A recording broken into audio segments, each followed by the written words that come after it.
Hello and welcome to this quick lecture overview for Instrument Resource Manual Chapter 8.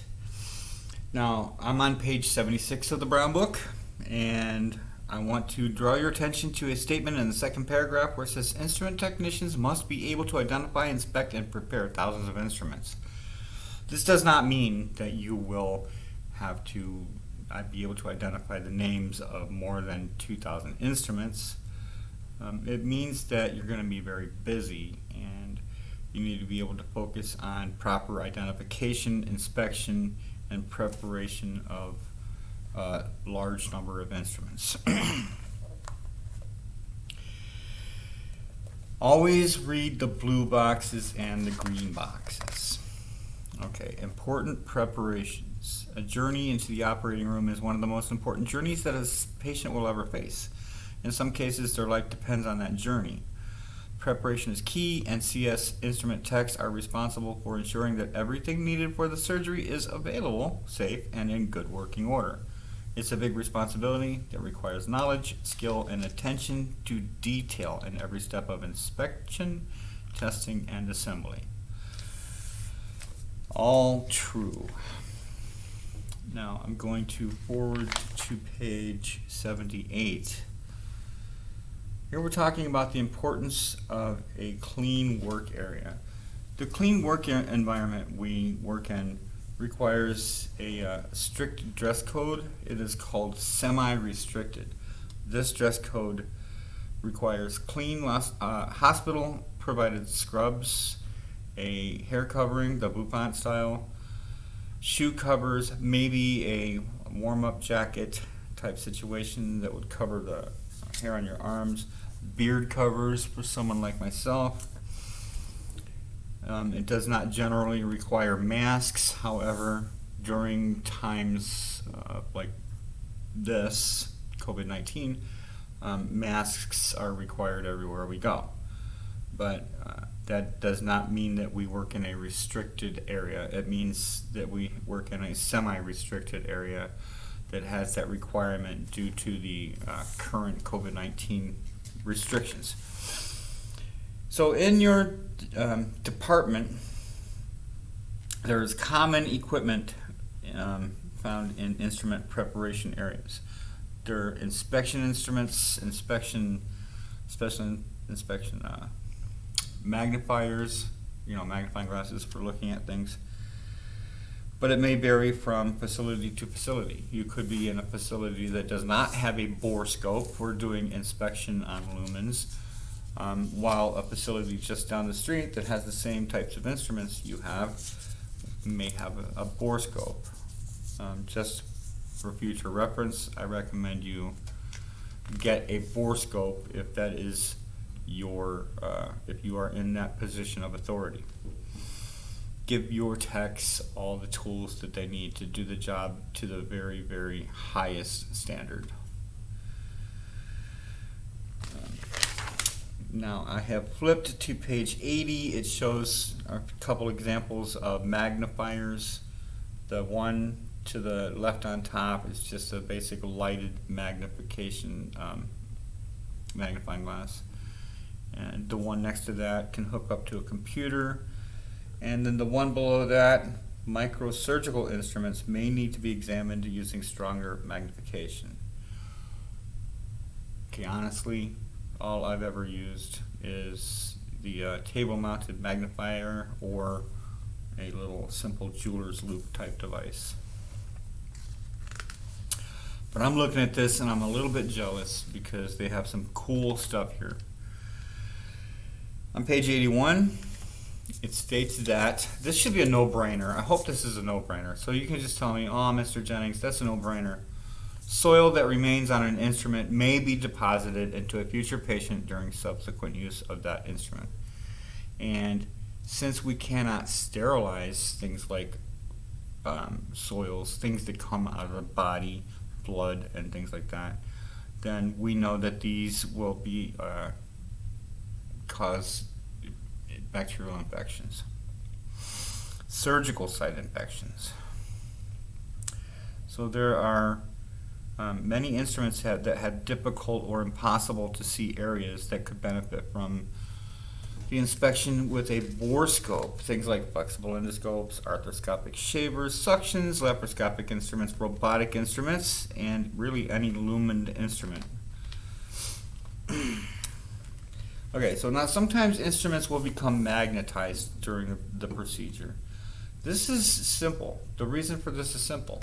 They will use a magnet stuck to the patient drape, right there on the side of the drape, where the surgeon can set her needle holder or whatever, and it will sit there and it will not fall on the floor. This is just to keep things from falling on the floor. And so this is how things can become magnetized. If you look at page 82, there's a couple examples of demagnetizers. All this does is it will re-scramble the magnetic charges in the metal. So when you magnetize something, things tend to line up nice and straight. To when you scramble them, they're no longer in alignment. And we're talking on a atomic level here. Then they no longer will have a magnetic charge. So demagnetizers work by disorienting the charges. But at the top of page 82, it shows using a borescope to inspect a duodenoscope. Use the scope to inspect a scope. At the bottom, it shows an example of insulation testing devices. These are a must-have. The insulation on laparoscopic instruments, should it get a hole in it that could allow the energy. Okay, first off, these are used for cautery or cutting. These instruments can be used for cautery or cutting, I should say.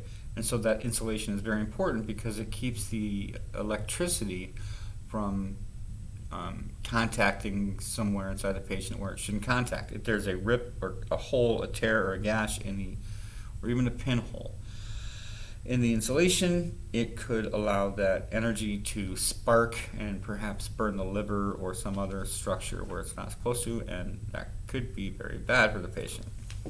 So there are insulation testing devices. Air-powered equipment should be tested.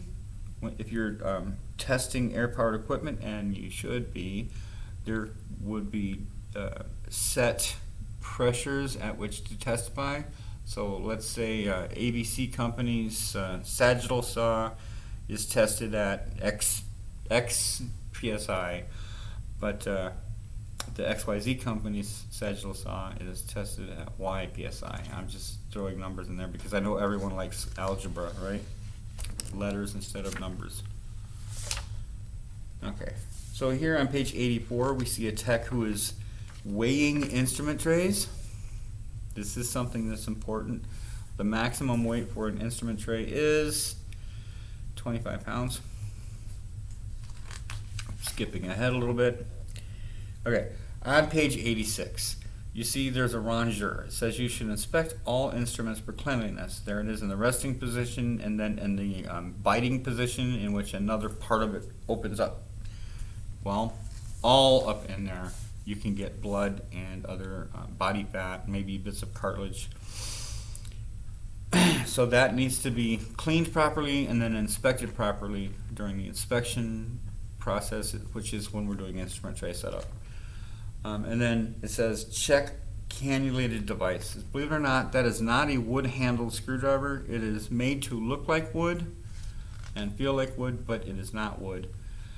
And there are a lot of screwdrivers and other things that have that handle or don't have that handle that are screwdrivers. Now, they don't always have a lumen, and you might go for a long time before seeing one that has a lumen and then overlook that it has a lumen. So always pay attention, look at the instruments and make sure that you're doing a proper inspection. If it has a lumen, that means that lumen needs to be inspected. It means it needs to be cleaned. And then when you're doing the inspection on the clean side, then it needs to be inspected. Okay. You should know during your inspection what to look out for. So cutting edges for sharpness. I'm on page 87, by the way. Check cutting edges for sharpness. This osteotome, that really needs to go out and be sharpened. Should make sure that tips on devices that have tips that are supposed to meet actually do meet properly. Look at things like needle holders or other clamps and see if they have scratches in the box locks. This is a sign usually of misalignment. Of course, there could be cracks in the box locks as well, which could cause the instrument to break when pressure is applied during use. Look for things like missing screws, like the one that's missing on this Ferris Smith Rongeur.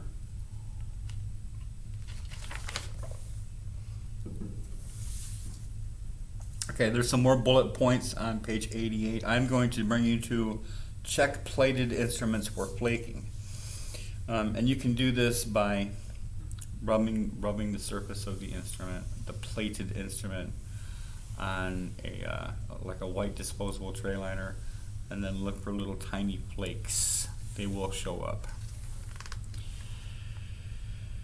Instruments need to be lubricated. By and large, instruments with hinges need to be lubricated, and they get lubricated when they go through the washer. After the wash portion has taken place, the wash and the rinse, and then there's a final thermal disinfection cycle in which lubrication is commonly added during that cycle.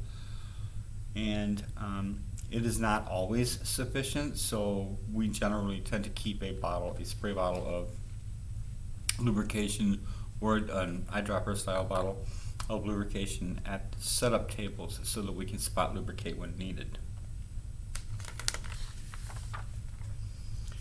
On page 90, it shows an example of why tape is evil. Flaking tape can fall off and enter a wound.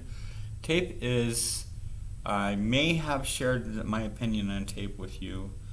I used to say it's a necessary evil. I'm just going to go ahead and say it's not necessary. It's not necessary to color code all of your instruments. Maybe in some certain special situations, like if the instruments literally belong to a doctor and they are the property of Dr. Tanisha Jones, then you want to mark them so that they don't get absorbed into the system. But for the most part, tape is just, it's really cumbersome. It's high maintenance, and you really need to make sure that it gets maintained. Now at the bottom it shows instruments that have a nylon fused coating on them, and you can see that it is peeling off. Where are the missing pieces of the nylon? Are they in the patient? So nylon should only be used in very, very rare circumstances where there are things that are color coded because they have to be used along with something else that shares that same color. And you're not familiar yet with the Liga clips and the Hemo clips that are used in surgery, but they're color coded. So the yellow ones have to be used with the yellow clip appliers. And because they can't make the metal yellow, they will use the nylon fused coating. Okay, on page 91, this is just beautiful, you guys. You don't even know. Look at that. It's a Craftsman instrument. Craftsman surgical instruments don't exist. It says use only instruments that are designed for surgical use. Now, I have a short story. I was receiving some instruments from a vendor who said they were for whatever case. And I was looking in the tray and I saw, believe it or not, a black and yellow handled screwdriver that said Stanley on it, like the kind you can get at Ace Hardware. So I took the instrument and I handed it to him and I said, I can't sterilize this. And he said, why not? They sterilize it everywhere else. So the thing is, I can't sterilize it because it's not a surgical instrument and I don't have the instructions for how to sterilize it. And it obviously had some really bad problems. The plastic handle was breaking away.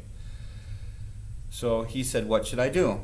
And I said, you should get the right screwdriver for the set.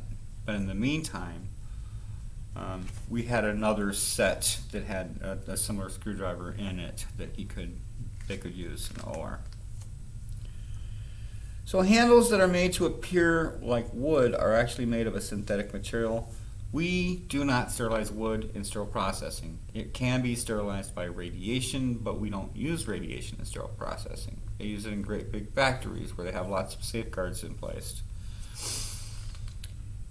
Pakistan instruments remove disposable instruments and do not reprocess, unless of course they have an instructions for use that states that they can be reprocessed. There is such a thing as semi-disposable instruments, so it might be a bad idea to just automatically throw away anything that says Pakistan on it, because they're generally purchased to keep costs low. They're purchased to keep costs low. These are instruments that might be sent to the nursing care units on the floors, the 4th floor, room 13, in case they needed to do a chest tube insertion. If these instruments don't get the kind of care that they should get, blood is left on them for a day or so, then they become damaged from that, then it's not a great loss to the hospital. If they get accidentally thrown away, it's not a great loss to the hospital. So there is such a thing as semi-disposable instruments. Everybody wants to assume that if it says Pakistan on it, that it's disposable, and that is an actual error to do that. Anything that has more than one part should be taken apart for cleaning, reassembled at inspection to assure that those parts actually do function together as a unit. Example, a bow bore retractor. Just because all of the pieces come down in the tray into decontam doesn't mean that they are the correct pieces.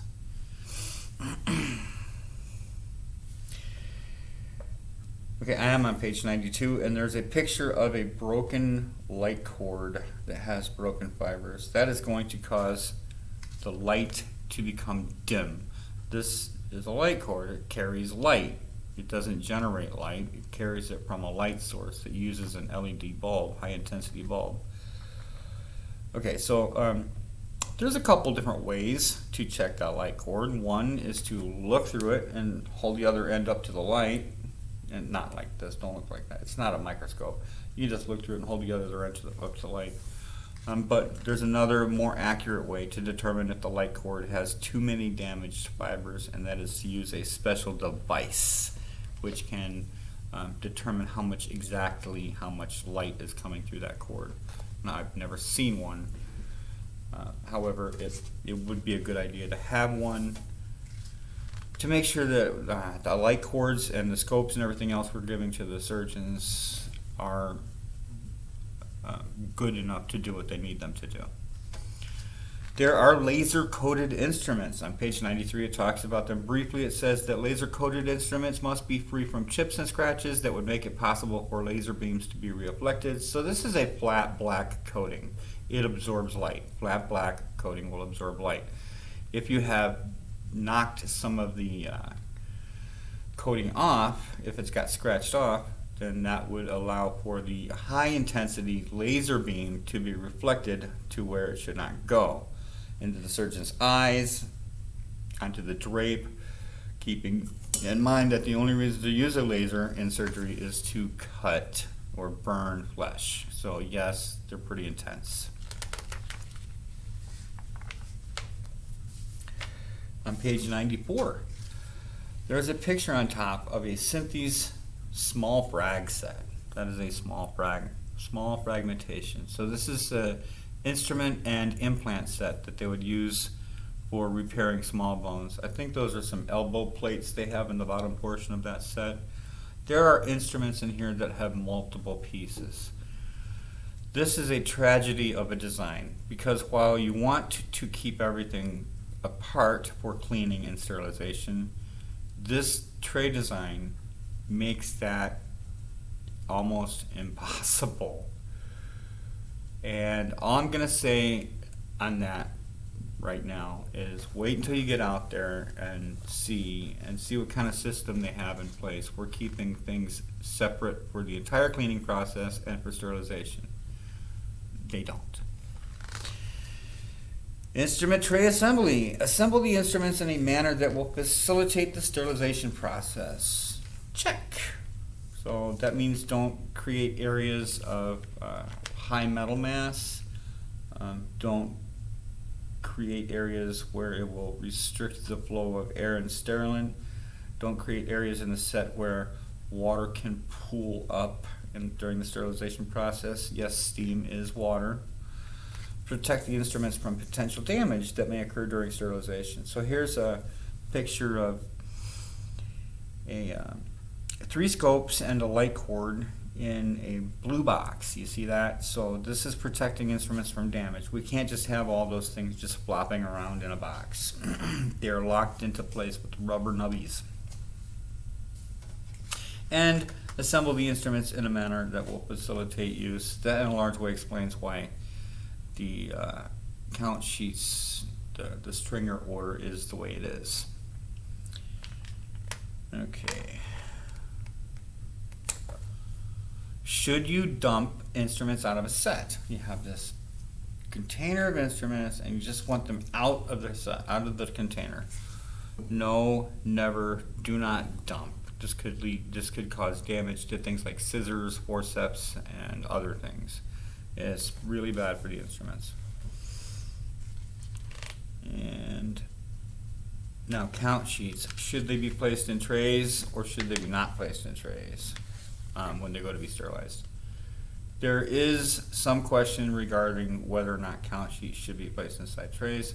Just know that the question has not been answered definitively by the standards organizations or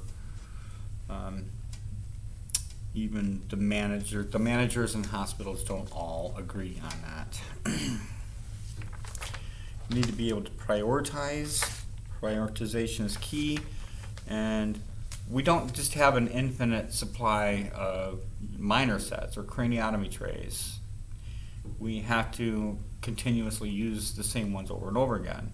So let's say we have 3 craniotomies scheduled for Tuesday and then 3 more craniotomies scheduled for Wednesday, and we happen to have 3 craniotomy sets. That means that those scheduled cases are going to become priorities because they're scheduled. Now, I use craniotomy trays because, believe it or not, a craniotomy can also be an emergency case. It's not always about brain tumors. Sometimes it is about like a subdural hematoma. Somebody gets their head hit very hard in a car accident. And so craniotomy trays are considered to be trauma type emergency sets, so they're always a priority. And to my future managers, if you are routinely having 3 craniotomy cases scheduled and only having 3 craniotomy trays, it might be a wise investment to build a 4th and even a 5th tray for those times when emergencies come in through the door. Because no matter how good you and your techs are at prioritizing, you cannot prioritize your way away from emergencies. So you need to consider things like what instruments are going to be needed for today's cases, what's needed tomorrow. Is there anything needed to complete emergency setups? Is there anything that's one of a kind? If so, we should probably get it sterilized, especially if it could be used in an emergency. Is there at least 1 sterile set available for each commonly used set? Let me tell you, a tonsil tray could be an emergency. They could take out someone's tonsils and then they go into the PACU, the post-anesthesia care unit, post-op, and they have a tonsil bleed. Now they have to bring that patient back into the OR. If you don't have a tonsil tray ready, what are they going to use? Those are some pretty unique instruments that are in a tonsil set. They can't just use something from another set. Are there implants to be processed?